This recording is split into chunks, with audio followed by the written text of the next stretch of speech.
My pleasure to have you today, listener. I want to start by asking you to think about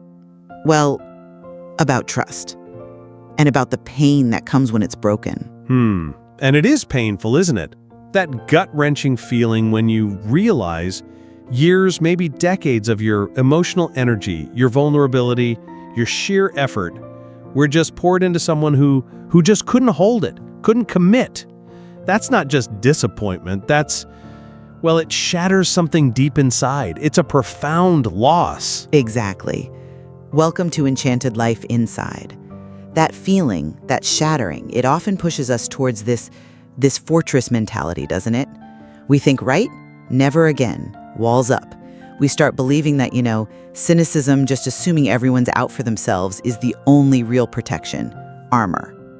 But there's a paradox here, and it's something I learned thinking about an old lesson from a blacksmith. Value isn't in the material, it's in the refinement. Okay. So, that brings us to our central question today, and it's really crucial, I think, for navigating the world we live in. We know there are manipulators out there, right? Sophisticated ones, wolves in sheep's clothing, causing real, deep damage, emotional, financial, you name it. So faced with that reality, is choosing cynicism, that total withdrawal into self-protection, actually a kind of self-imposed prison that stops us from growing? Or is measured skepticism, being vigilant based on what we actually see in people's character? Is that essential for integrity, for making responsible choices? I'm going to argue that cynicism, this pervasive, deep-seated mistrust, it's corrosive. It's self-sabotage, ultimately. Something we have to move beyond for any real refinement. And I'm going to argue that recognizing the wolf through careful, active vigilance that's not cynicism, that is a vital act of wisdom, of protecting your own character, your own integrity from people who are actively trying to exploit it. Okay, so let's look at cynicism first. Where does it come from? It's usually not how we start out, right? It's learned. Peter Senge, the organizational theorist, he put it really well. He said, basically, if you scratch most cynics, you find a frustrated idealist underneath, someone whose hopes, whose ideals kind of hardened into rigid expectations. And when the world inevitably, doesn't meet those expectations, ouch, that pain turns into bitterness. Now, I absolutely acknowledge that initial pain of betrayal. It's real. But I see that betrayal as the heat of the forge. It's part of the process, not the end state. If we let that mistrust just take over everything, that's the self-sabotage. It's like rust. Rust doesn't protect metal, it eats away at it. And the hard truth, I think, is that we risk making our fears real. If you approach everyone assuming they're deceitful, you start acting in ways that close you off, that limit your own goodness, your own potential for finding purpose in pressure. Refinement means choosing vulnerability, but with boundaries, and transforming that pressure into something meaningful. I understand that framework, focusing on the internal idealism and how it gets damaged, but I come at this from a different angle, really focusing on risk management and fundamental integrity. That rust you're talking about? Sometimes, maybe often, it's a perfectly realistic, hard-won response to genuine psychological danger out there. Danger you just can't afford to ignore. And we have to draw a sharp line, I believe, between that corrosive, generalized cynicism, everyone's bad, and targeted critical vigilance. The cynic just assumes the worst intentions everywhere. The vigilant person, they assess actions. They look at the evidence. But how do you avoid that assessment becoming a negative filter itself? Because the danger I'm talking about isn't just mistakes or misunderstandings, it's the real existence of this wolf in sheep's clothing archetype. Dr. George Simon calls them covert aggressives. These aren't just flawed people. These are individuals who intentionally hide malicious or purely self-serving motives behind a mask of niceness or righteousness or victimhood. And vigilance is so critical because these specific types prey on the conscientious people, on the idealists you just mentioned. They target that desire to trust. You're focusing so much on the external threat, though. What if dwelling on that external risk is just a way to avoid dealing with our own internal stagnation? The answer can't just be fear-based avoidance, can it? Think about the forge again. The hammer, pressure, the fire stress, the quenching water challenge. These aren't optional extras, they're the tools of refinement. The metal proves its worth, its value emerges because of how it handles these forces, not by ducking them. If you believe in the potential for refinement, then life stresses, even conflicts, can become fuel for purpose. But if you're constantly scanning the horizon for threats, you're actually denying yourself the very things needed to become stronger, purified. The steel engages with the hammer, it doesn't hide in the shadows hoping the hammer won't find it. I'm sorry, but I just don't buy that comparison. The pressure from a skilled blacksmith aiming to create something beautiful is fundamentally different from the pressure applied by a manipulator aiming to exploit. It's apples and oranges. The kind of refinement you're talking about, it only works if the material itself, the person's character, is actually willing to be refined if it has some baseline integrity.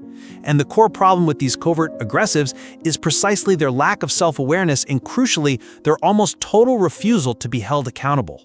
Okay, so that distinction is key, refining pressure versus exploitative pressure. How does the vigilant person tell the difference without just defaulting to suspicion? We need something concrete. Right. And we measure it, as the source material hints, by looking at the fruits. We look for consistent patterns, observable behaviors that signal a real lack of integrity. Things like, well, constantly breaking promises without good reason, always shifting blame when things go wrong, showing a disturbing lack of real empathy, and this is a big one, completely refusing correction.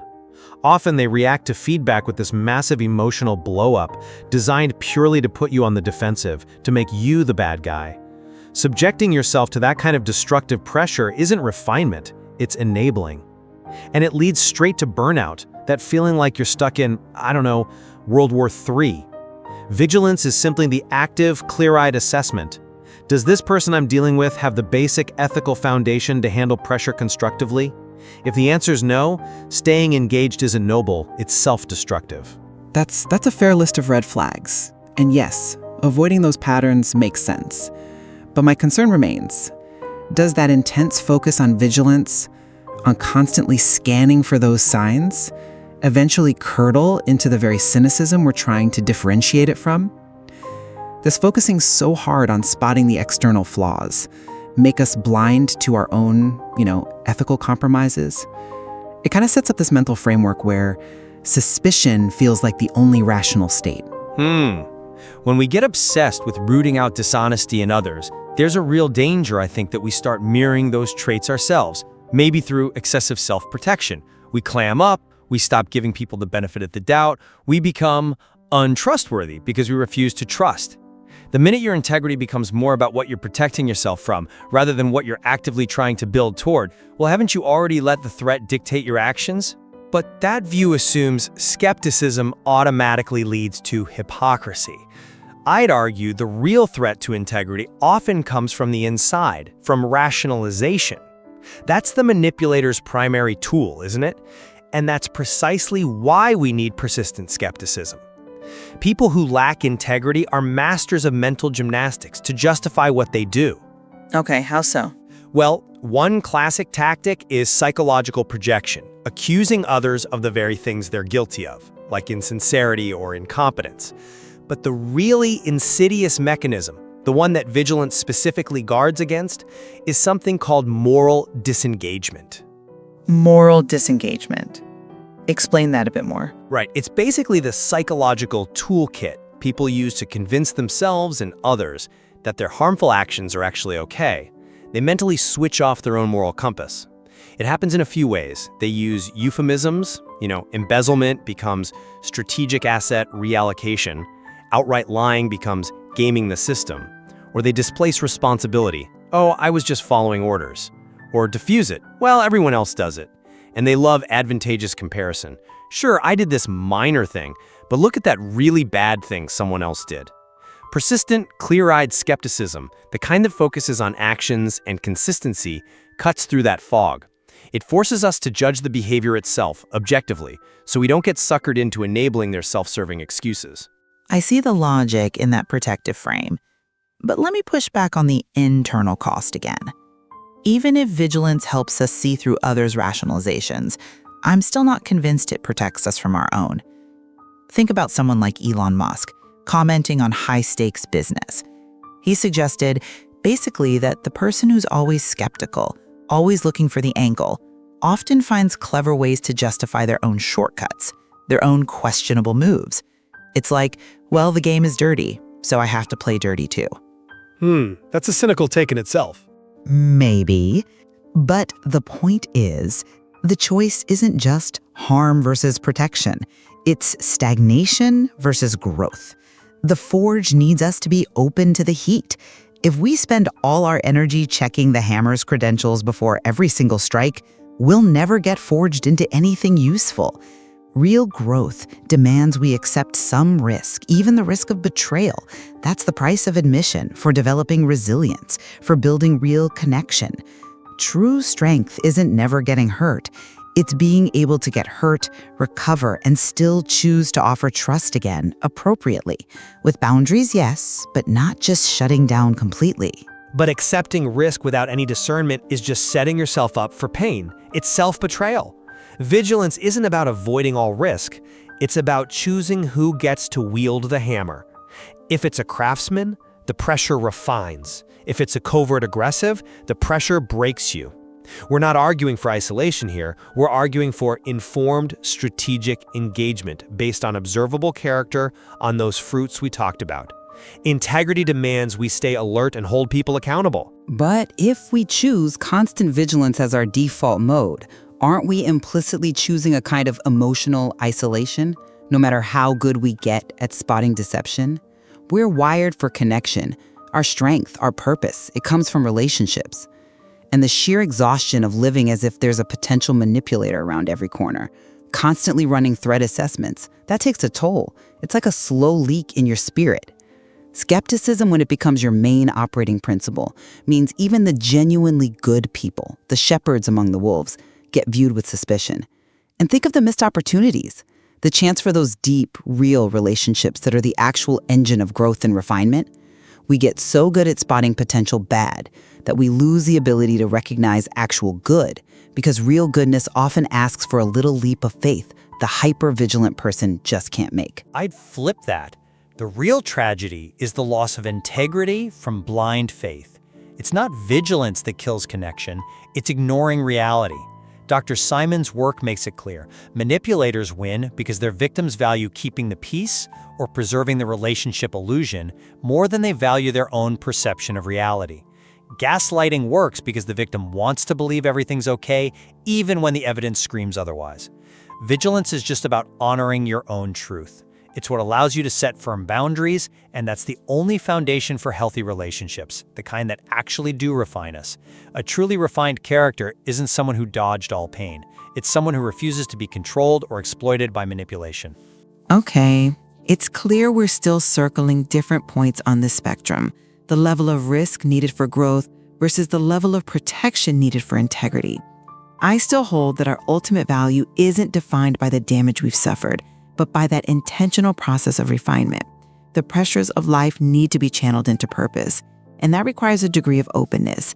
We have to be willing to look for the shepherds, because if we only expect wolves, well, that's likely what we'll find. Define yourself by the rust you stay scrap metal. And I maintain that refinement demands we honestly evaluate the forces shaping us.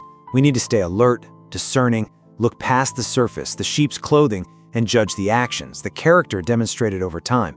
Choosing vigilance is choosing perceptiveness, choosing firmness. It's about judging behavior, not mind-reading intentions, all to protect our integrity. It's a difficult balance, isn't it?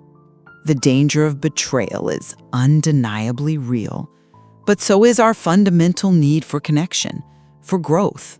I actually carry a small piece of rough scrap metal, just a little reminder. Proof that transformation can happen, but it demands you engage with the heat, the pressure, the realities of the forge. So the question really lands back with each of us, doesn't it? What are we choosing to do with our pain? Because the pressure ultimately is meant to refine you. So if real growth means using stress as fuel for purpose, what act of genuine self-refinement are you maybe avoiding right now? And here's the question that really shifted things for me. What are you doing with your life? We genuinely love to hear your thoughts on this. Please share your answers, your reflections in the comments below. It really helps all of us in this community to grapple with these complexities together. And it underscores that powerful truth. Rust doesn't protect metal, it destroys it. And of course, please remember to follow Enchanted Life Inside so you don't miss our ongoing explorations. I look forward to seeing you again soon, exploring more of these ordinary things that happen every day but are, well, very much worth thinking about. My name's Eli, E-L-I, Eli. Thanks, everyone. See you next time.